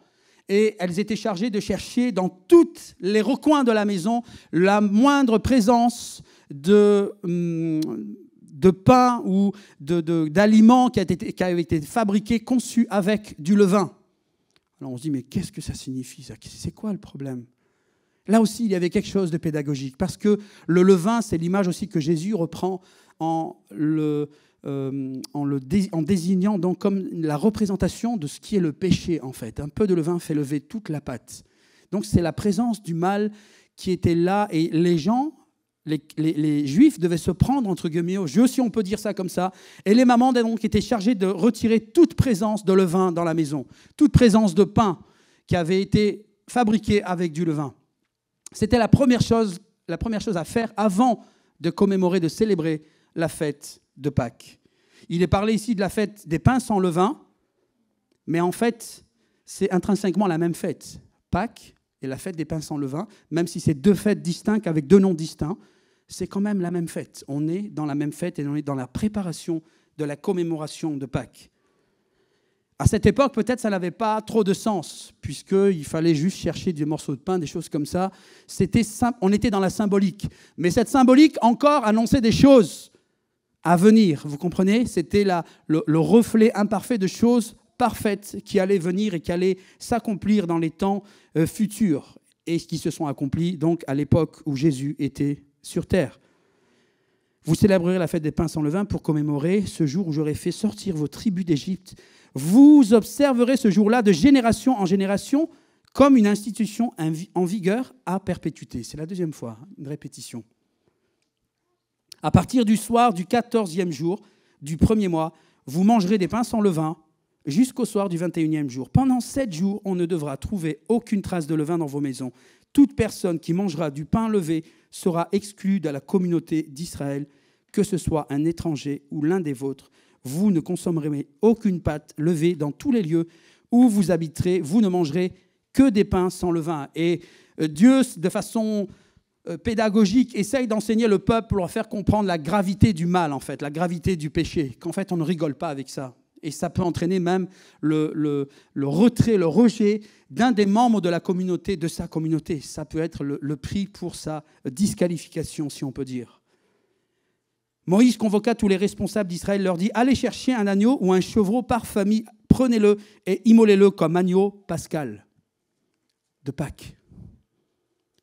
Ensuite, vous prendrez un bouquet d'hysope. » Donc l'hysope, ce sont des branches d'arbres. « Vous le tremperez dans le bassin contenant le sang de l'animal et vous en badigeonnerez les linteaux et les 2 montants de vos portes. Aucun de vous ne passera à la porte de sa maison pour sortir jusqu'au matin. » Dans cette nuit-là où Dieu instaure la fête de Pâques et demande au peuple donc de mettre du sang sur les montants et les linteaux des portes, personne n'était autorisé à sortir, parce que ça voulait dire qu'à tout moment, l'ange exterminateur pouvait passer dans le pays et qu'il allait faire son travail. L'Éternel parcourra l'Égypte pour la frapper. Quand il verra le sang sur les linteaux et sur les 2 montants de vos portes, il passera par-dessus la porte. Pessar. Il passera par-dessus. Il n'entrera pas dans la maison et ne permettra pas au destructeur de pénétrer dans votre maison pour porter ses coups. Vous observerez toutes ces prescriptions comme une institution commune, comme une institution pour vous et pour toutes les générations à venir. Lorsque vous serez arrivés dans le pays de l'Éternel, que l'Éternel vous donnera comme il l'a promis, vous accomplirez cette cérémonie. Lorsque vos enfants vous demanderont ce qu'elle signifie pour vous, vous leur répondrez, c'est le sacrifice de la Pâque en l'honneur de l'Éternel qui a passé par-dessus, Pessar, par-dessus les maisons des Israélites en Égypte lorsqu'il a frappé l'Égypte et qu'il a préservé nos familles. Vous avez là une réponse à donner à vos enfants. Et pour vous aussi, tout est synthétisé dans ce texte. Elle est là la signification de Pâques, de la vraie Pâques. Le peuple s'agenouilla, se prosterna, puis les Israélites se retirèrent et accomplirent tout ce que l'Éternel avait ordonné à Moïse et à Aaron. Au milieu de la nuit, l'Éternel frappa tous les fils aînés d'Égypte, depuis celui du Pharaon qui régnait sur le trône, jusqu'à celui qui est du détenu qui se trouvait en prison, et au premier-né des animaux. Cette nuit-là, le Pharaon se leva ainsi que tous ses hauts fonctionnaires et tous les Égyptiens. De grands cris furent poussés dans toute l'Égypte, car il n'y avait pas une maison où il n'y eut un mort. Amen. Alors ça peut paraître rude, mais tout ça avait un sens et avait un but pédagogique et prophétique. Et les Israélites donc étaient invités et même commandés, si on peut dire, à commémorer et recommémorer à perpétuité chaque année cette même fête à la même époque, le premier mois de l'année, le mois de Nissan. Ils devaient reproduire la même chose avec un agneau le 10e jour, le garder dans la maison 3 jours et ainsi de suite, pour que l'éducation, on va dire, soit assurée et que chacun intègre que le mal que nous pratiquons coûte le prix d'une vie. Et ce qui est important pour nous ce matin, c'est cette notion d'agneau de Dieu. Cet agneau mis de côté. Amen. Cet agneau qui est mis de côté, qui va être immolé pour sauver la famille dans laquelle il a été immolé. Alors maintenant, j'aimerais qu'on ouvre un texte dans le Nouveau Testament cette fois-ci, et on va, si vous voulez bien, dans l'Évangile selon Luc au chapitre 22. J'attire vraiment votre attention. Je sais que la lecture est peut-être longue et ça vous fatigue. Peut-être si on pouvait peut-être un peu ouvrir pour faire un peu d'air, parce que même moi, je sens que je suis en train de rentrer en ébullition. Écoutez bien, c'est très important. Quand on parle de prophétique, il y a une annonce et une réalisation. Vous avez vu pour les autres messages qu'on avait eu l'occasion de partager sur le royaume de Dieu et autres, et surtout concernant les temps de la fin, les choses annoncées se réalisent parce que justement Dieu a un agenda, il a un plan. Ce qui a été annoncé, institué par l'Éternel concernant la Pâque, vous voyez que c'est bien plus que la fête de Pâques qu'on peut voir traditionnellement dans les milieux protestants, catholiques, vous voyez, où c'est un peu des fois tout et n'importe quoi. Et c'est pour ça que c'est bon de revenir à la parole. Et moi, c'est ce qui m'a intéressé, ce qui m'a captivé, c'est que je veux savoir ce que Dieu lui demande, pas ce que les hommes ont développé comme théorie ou comme tradition, mais qu'est-ce que Dieu attend véritablement et pourquoi est-ce qu'il enseigne ces choses. Moi, quand j'ai commencé à lire la Bible, ça m'a cassé la tête. J'ai dit, mais Seigneur, c'est quoi ce truc-là? Et ces répétitions, comme si on ne comprenait pas. Mais en fait, oui, on ne comprend pas. C'est pour ça qu'il y a des répétitions. Et puis, toutes ces choses qui ont l'air rébarbatives et qui n'ont aucun sens. Mais en fait, non, elles ont tout leur sens. Et vous avez vu, on a lu pas mal de textes, mais chaque verset, chaque mot a son sens. Et vous allez comprendre maintenant la réalisation, vous le savez déjà pour la plupart d'entre vous, la réalisation prophétique et le but de cette pédagogie divine concernant l'agneau dans les maisons, qui était aussi appelé l'agneau de Dieu, l'agneau destiné à être immolé pour Dieu. Lisons donc dans Matthieu 22, Matthieu, je vous dis Luc, je vais dans Matthieu. Luc 22, au verset 1er. Donc là, on a voyagé, quelques centaines d'années. On a quitté l'Égypte, on est en Israël. On était à quelques jours de la fête des pains sans levain, appelée la Pâque. Les chefs des prêtres et les spécialistes de la loi, c'est-à-dire les religieux juifs, cherchaient un moyen de supprimer Jésus, mais ils avaient peur de la réaction du peuple. C'est alors que Satan entra dans le cœur de Judas, surnommé l'Iscario, l'un des 12. Judas alla trouver les chefs des prêtres et les officiers de la garde du temple pour s'entendre avec eux sur la manière dont il leur livrerait Jésus. On avance au verset 7. Le jour de la fête des pains sans levain, où l'on devait tuer l'agneau. Donc on est en plein dans la célébration de la fête de Pâques. Et Jésus est là au centre de l'histoire. Le jour où l'on devait tuer donc l'agneau de Dieu, de la Pâque, arriva. Jésus envoya Pierre et Jean en leur disant « Allez nous préparer le repas de la Pâque ». Et il lui dit donc « Où veux-tu que nous le préparions ?» lui demandèrent-ils. « Eh bien, quand vous entrerez dans la ville, vous rencontrerez un homme portant une cruche d'eau. Suivez-le jusqu'à la maison où il entrera, et voici comment vous parlerez au maître de la maison. » C'est étonnant comme instruction que Jésus donne aux disciples. Et il leur dit, vous lui direz, le maître te fait dire où est la pièce où je prendrai le repas de la Pâque avec mes disciples. C'est vraiment étonnant. Alors il vous montrera à l'étage supérieur une grande pièce aménagée avec, c'est là que vous ferez des préparatifs. Pardonnez-moi, mon esprit essaie d'aller plus vite que ma bouche et ça me crée des soucis. Ils partirent, verset 13, donc trouvèrent tout comme Jésus le leur avait dit et préparèrent le repas de la Pâque. Alors certains disent, parce que ce n'est pas écrit, donc on ne peut pas faire c'est juste des hypothèses, certains pensent que Jésus serait allé peut-être voir ce gars, il lui aurait préparé à l'avance, un peu dans le dos des disciples, mais il semble quand même qu'on comprenne qu'il y a quelque chose de miraculeux, en tout cas avec une révélation particulière, parce que Jésus leur donne des instructions et on n'a pas l'impression que Jésus connaissait cet homme, en tout cas qu'il l'avait rencontré. Et donc on comprend que très certainement, je ne sais pas, un ange ou l'Esprit de Dieu lui a parlé peut-être dans un rêve à cet homme en lui disant, voilà, le Messie est là en Israël, ses disciples vont venir te voir, de la part de leur maître, prépare une pièce. Et vous savez, pour vous qui êtes croyants, chrétiens, que c'est des choses qui sont réelles, puisque certains d'entre nous ont été appelés à vivre des choses similaires où Dieu parle dans des rêves, dans des visions, et nous donne des instructions en préparatif de choses qui arrivent. Et oui, ça fait partie de la folie de l'Évangile. Vous êtes avec moi ? Ça va. Du coup, je ne sais plus où je me suis arrêté. Aidez-moi. Ah oui, ils partirent donc. Et cette conclusion-là, c'est souvent la constatation d'une réalisation prophétique. Ils trouvèrent tout comme Jésus leur avait dit. Ils ont dû se dire « Waouh !» Donc, c'est qu'eux savaient que Jésus n'était pas allé voir cet homme, mais que certainement quelqu'un, un ange ou Dieu lui-même avait parlé à cet homme pour qu'il prépare tout et que tout soit préparé pour que Jésus et les disciples commémorent, fêtent la Pâque dans la maison de cet homme. Quand ce fut l'heure, verset 14, Jésus se mit à table avec les apôtres. Écoutez bien, c'est super important là. Là, on est au cœur de l'action, on est dans ce qu'on peut appeler dans comment je vais appeler ça ? Un moment charnière de l'histoire de l'humanité. Et un moment charnière dans l'histoire du peuple d'Israël et dans le plan que Dieu a mis en place, pas seulement pour Israël, mais pour l'humanité, pour sauver les hommes. Comprenez que dans le contexte, nous sommes en Israël, les disciples sont juifs, Jésus est juif, et nous sommes là dans le temps de célébration de la fête de Pâques, que nous venons de lire juste avant dans les 2 et quelques chapitres.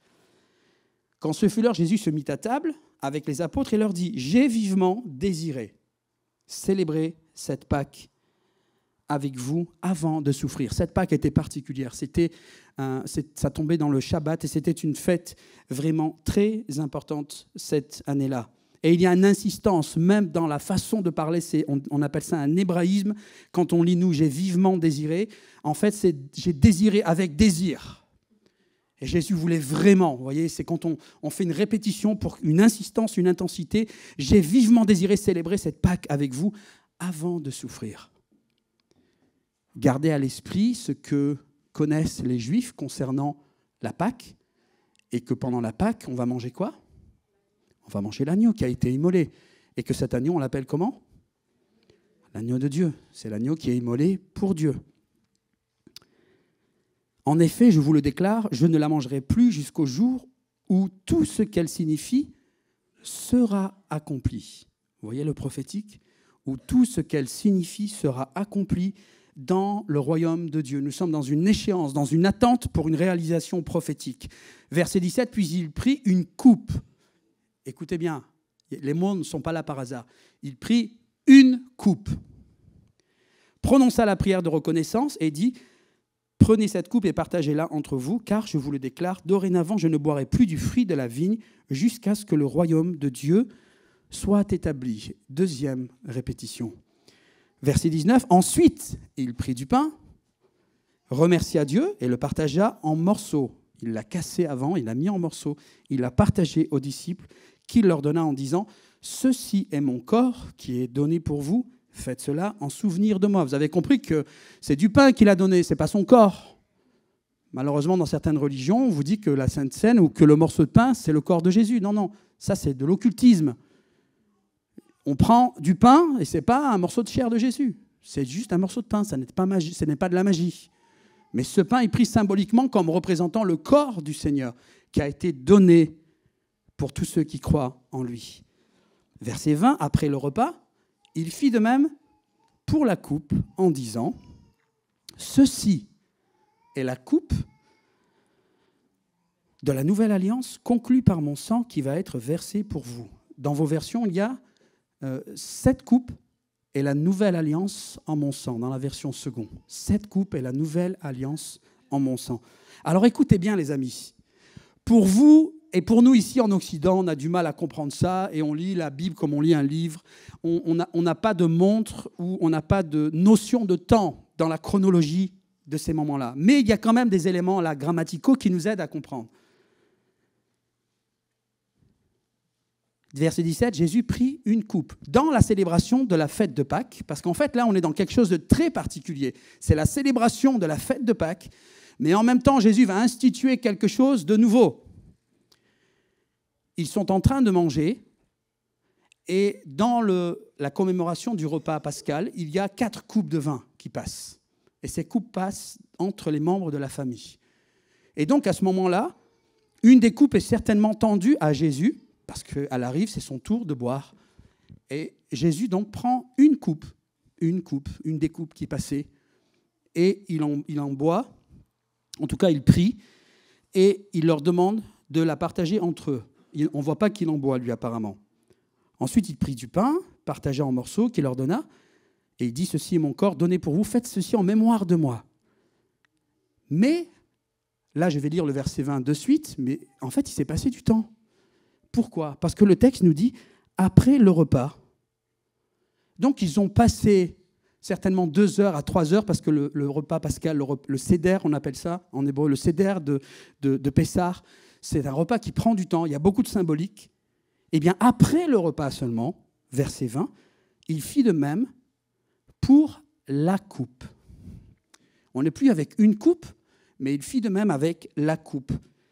Et Jésus dit donc, « Ceci est la coupe de la nouvelle alliance conclue par mon sang qui va être versée pour vous. » Mais là, on ne réalise pas, en fait, les amis, là. Mais en fait, là, moi, j'imagine les disciples, ils ont dû, comme on dit chez les jeunes, ils ont dû craquer. Parce qu'ils connaissent cette notion d'agneau de Dieu. On est là pour le repas pascal, on fête Pâques.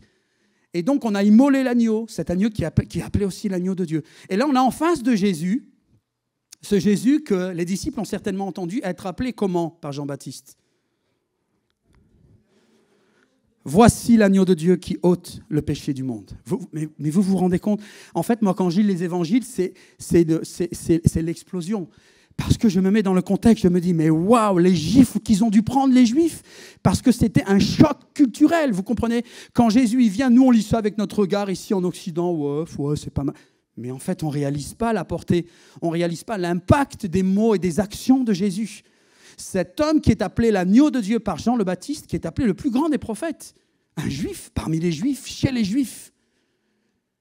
Et les Juifs entendent parler cet homme, Jean le Baptiste, ou même des religieux juifs viennent le voir pour être baptisés. Et cet homme déclare que ce Jésus est le Fils de Dieu et qu'il est l'agneau qui ôte le péché du monde. Pouf, mais vous vous rendez compte ? Le choc, mais c'est pour ça que les religieux ils ont voulu caillasser Jésus, mais parce que c'était inconcevable. C'était inconcevable, ça venait bouleverser toute leur culture, toute leur histoire, leur existence. Le passé historique du peuple d'Israël, tout ce qu'ils avaient appris, tout ce qu'ils avaient pratiqué pendant des générations, tout était remis en question. Parce qu'en fait, cet agneau qu'ils immolaient dans les maisons chaque fête de Pâques, il pointait quoi ? Il pointait l'agneau parfait de Dieu, celui qui est l'agneau de Dieu qui ôte le péché du monde. Cet homme qui était Jésus. Amen. Et là, c'est un choc pour eux, en pleine célébration de Pâques. Parce que les disciples sont là, ils ont bu aux coupes, ils ont accepté, ils ont pris le pain, ils ont bu à la coupe. Et Jésus vient et casse tout, ça a dû faire l'effet d'un tonnerre, d'un coup de tonnerre, d'un tremblement de terre. Et il prend la coupe et il dit, cette coupe est la nouvelle alliance en mon sang. Pah, carton dans l'église, enfin dans la maison. Et là, ils ont dû se dire, ils se sont regardés, mais qu'est-ce qu'il nous dit là? Il n'est pas sérieux quand même. Il vient casser la Pâque là. Cette coupe, ça veut dire à partir de maintenant, j'institue quelque chose de nouveau. Il y a un changement de régime, il y a un changement d'alliance. Nous ne sommes plus sous une ancienne alliance, mais il y a une nouvelle alliance et qui est scellée comment et par quoi? Par son sang. Et vous imaginez, avec le peu de données que je vous ai transmises, comment ça a dû aller à 100 à l'heure dans l'esprit des disciples qui sont juifs. Et ils se sont dit, mais tout ce qu'on entend sur Jésus, en fait, tout ce qu'on nous a appris depuis notre enfance sur la fête de Pâques, sur l'agneau qui est immolé, l'agneau de Dieu, nos maisons qui devaient être vidées de toute trace de levain, de toute trace de péché. Mais en fait, c'est parce que c'était pour nous apprendre et pour nous faire comprendre qu'il fallait qu'on change de vie et qu'on ne pouvait pas accepter et vivre cette Pâque sans être purifié. Il ne s'agissait pas juste de le pain et de levain dans les maisons, mais c'était du levain dans nos cœurs, dans le cœur des hommes. Et ça a dû être vécu comme une révolution. Et on peut comprendre qu'en Israël, à ce moment-là, ça a excité la colère, la jalousie, l'incompréhension parmi toutes les tranches de la population. Parce que ces choses étaient compliquées à comprendre et à accepter, parce qu'elles remettaient en question toute une éducation religieuse. Mais cette éducation religieuse était là pour les enseigner et comme un pédagogue pour les amener à quelque chose de parfait que Dieu avait l'intention de faire. Vous êtes avec moi? Amen.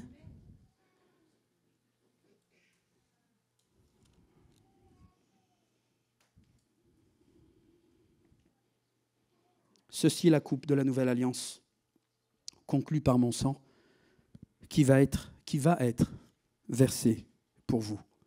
Là encore, quelque chose qu'ils n'avaient pas saisi, parce que Jésus leur avait annoncé à plusieurs reprises qu'il allait mourir sur la croix. Mais c'est arrivé sur la croix qu'ils ont réalisé. Et pourtant, Jésus leur avait annoncé. Et donc, cette mort n'est pas une erreur, mais parce que cette mort était suivie et allait être suivie d'une résurrection. C'était là l'accomplissement final et l'accomplissement dans toute sa gloire, dans toute sa beauté, du plan que Dieu avait établi depuis toute éternité. Est-ce qu'on peut avancer, si tu peux revenir au slide, s'il te plaît? Et là, c'est l'apôtre Paul qui parle, donc on est bien dans le Nouveau Testament. Il dit, « Faites donc disparaître tout vieux levain », moi c'est entre guillemets dans ma version, « tout vieux levain du milieu de vous, afin que vous soyez comme une pâte toute nouvelle. » C'est une image. Vous soyez une pâte toute nouvelle, puisque en fait, vous êtes sans levain, c'est-à-dire sans péché, mais pas par nos forces, c'est parce que il y a le bénéfice justement du sacrifice de cet agneau qui a été immolé. Car nous avons un agneau pascal qui a été sacrifié pour nous, le Christ lui-même. C'est pourquoi célébrons la fête de Pâques, de la Pâque, non plus avec le vieux levain, c'est-à-dire avec la vie ancienne que nous avions dans le péché, le levain du mal et de la méchanceté, mais uniquement avec les pains sans levain, de la pureté et de la vérité. Amen. Et là, Paul joue avec les mots pour faire comprendre et pour toujours montrer le parallèle entre l'ancienne alliance et la nouvelle alliance, l'œuvre que Dieu avait faite en Israël avec la Pâque et l'œuvre que Christ a faite, qui est la réalisation des annonces et de tout cet enseignement que Dieu avait donné à Israël. On peut avancer aux 1 Corinthiens 5, ok, Romains 3, allons là-dedans. C'est des textes qui sont puissants et j'espère que ça va parler à vos cœurs, en tout cas au cœur de certains, parce que ce sont des choses qui changent des vies et qui continuent de changer des vies encore à notre époque, parce que l'Esprit de Dieu parle au travers de ces choses. Romains 3, 22, il me semble que j'avais mis, oui c'est ça. Dieu déclare les hommes justes, alors que la Bible nous dit qu'il n'y a pas un juste, pas même un seul. Mais Dieu, lui, il déclare, il est en capacité, il a le pouvoir, l'autorité de déclarer les hommes et les femmes justes par leur foi en Jésus-Christ. Là, c'est une révolution, ce texte, les amis. C'est une révolution parce que ce n'est pas du tout ce qui était enseigné au sein du peuple d'Israël. C'était la loi qui sauvait, c'était l'observance des rites, l'observance des commandements. Et là, Dieu, par l'apôtre Paul, vient tout révolutionner, puisqu'il dit « Dieu déclare les hommes justes par leur foi en Jésus-Christ, et cela s'applique à tous ceux qui croient. Car il n'y a pas de différence entre les hommes, c'est-à-dire quelle que soit leur nation ou leur rang social, il n'y a pas de différence. Tous ont péché, en effet, et sont privés de la glorieuse présence de Dieu. Et ils sont déclarés justes par sa grâce. » C'est un acte de grâce. C'est un don que Dieu leur a fait par le moyen de quoi ? De la délivrance apportée par Jésus-Christ. De la même manière que l'agneau qui était tué dans les maisons et immolé, le soir de Pâques, Israël quittait l'Égypte. C'était le moment de délivrance, le moment de leur liberté, après 400 années d'esclavage. Eh bien, pour nous, dans nos temps modernes, Jésus-Christ, l'agneau parfait de Dieu, qui n'est pas venu seulement pour Israël, mais pour tous les hommes, lui est venu donner sa vie comme l'agneau parfait. Donc la mort sur la croix, ou le Jésus que vous voyez sur les crucifix, ce n'est pas juste pour étoffer le calendrier grégorien, non, c'est parce que c'était un plan établi de toute éternité par Dieu qui venait de s'accomplir. Jésus n'est pas mort pour rien, il est venu donner sa vie, il est l'accomplissement de la Pâque, telle que Dieu l'avait instituée au sein d'Israël. Et nous sommes déclarés justes, verset 24, par sa grâce, c'est un don de Dieu, par le moyen de la délivrance apportée par Jésus-Christ. Si nous croyons que cet acte que Jésus a commis, a réalisé sur la croix, c'est bien pour nous sauver, pour nous laver, eh bien nous le recevons, puisque c'est écrit plus haut. Dieu déclare juste les hommes par leur foi en Jésus-Christ. Ni plus, ni moins. Amen. C'est ici le plan de Dieu et l'accomplissement parfait. Est-ce qu'il y en a un autre, Jessie, s'il te plaît? Et donc on passe de la Pâque, il n'y a rien d'autre derrière, hein, de la Pâque au repas du Seigneur. Alors je vais vous faire appel à votre imagination et on va terminer là-dessus. Imaginez ici 2 écrans. Un projette la scène de la Pâque dans les maisons en Égypte ou Israël. Donc Dieu leur est demandé de fêter la Pâque à la hâte, leur ceinture, leur bâton à la main, prêts à partir. Et ils mangent l'agneau qui a été rôti. Pourquoi ? Parce qu'ils doivent être prêts, parce qu'ils vont quitter l'esclavage et ils vont partir pour la terre promise. Ici, nous avons cette scène. À qui Dieu demande de faire quoi ? Chaque année, au mois de Nissan, vous devrez commémorer la fête de la Pâque. C'est une institution qui est divine et qui est à perpétuité. Vous êtes avec moi ? Pourquoi est-ce qu'il devait commémorer la Pâque chaque année? Pour se rappeler, hein, pour se souvenir et pour transmettre. Ici, on fait un bond de quelques milliers d'années, on arrive à notre époque, en tout cas depuis que Christ est venu sur terre. Et eh bien, il y a vous en photo, ici de ce côté, debout, en train de prendre le pain et le vin. Vous avez l'image? Si vous comparez les deux, vous avez compris la similitude? L'image d'Israël en train de prendre le repas de la Pâque et nous ici en train de prendre le pain et le vin. Eh bien ici nous avons l'accomplissement du repas de la Pâque dans nos temps modernes, dans la nouvelle alliance que Jésus a mise en place. Cette coupe est la nouvelle alliance en mon sang. C'est plus le sang d'un agneau que vous allez immoler dans chaque famille, c'est mon sang. Comprenez le sens et le pourquoi de la mort de Christ quand il dit c'était son choix à lui. C'est lui qui a été volontaire pour donner sa vie. On ne me l'a pas prise, c'est moi qui ai donné ma vie. Parce que pour en arriver à ce tableau, il fallait que son sang coule et que nous puissions nous commémorer. Jusqu'à quand? Jusqu'à ce qu'il vienne. Et pourquoi on prend le pain et le vin? Pour nous souvenir, pour le rappel. Et cela jusqu'au retour de Jésus. Vous comprenez le plan glorieux qui est là en fait? Comprenez là toute cette histoire qui est là entre ces deux tableaux? Ben, c'est notre histoire. Et c'est l'histoire de l'humanité. Et moi, ça me met dans la joie parce que parfois, on pourrait être un peu négatif, se dire, oui, on vit dans une époque difficile, les gens sont fermés, les gens ne veulent plus. Mais je peux vous dire qu'il y a encore beaucoup de gens qui se posent des questions et qui sont ouverts. Et que de toute façon, ceux qui doivent entrer, entre guillemets, dans la bergerie, ils entreront. Et beaucoup d'entre eux vont passer ici par cette maison et vont entendre ce message. Et au-delà du message, ils vont entendre la voix de Dieu qui va leur parler. Alléluia. Parce que Dieu désire que à ce tableau-là s'ajoutent de nombreux hommes et de nombreuses femmes qui vont venir aussi célébrer et rentrer dans ce peuple et prendre ce pain en souvenir de cette nouvelle alliance que Christ a instituée. Donc cette scène qu'on appelle ou le repas du Seigneur, ce n'était pas un acte religieux. C'est quelque chose de sacré dans le sens où il y a une symbolique forte derrière, mais il y a une application spirituelle à cela.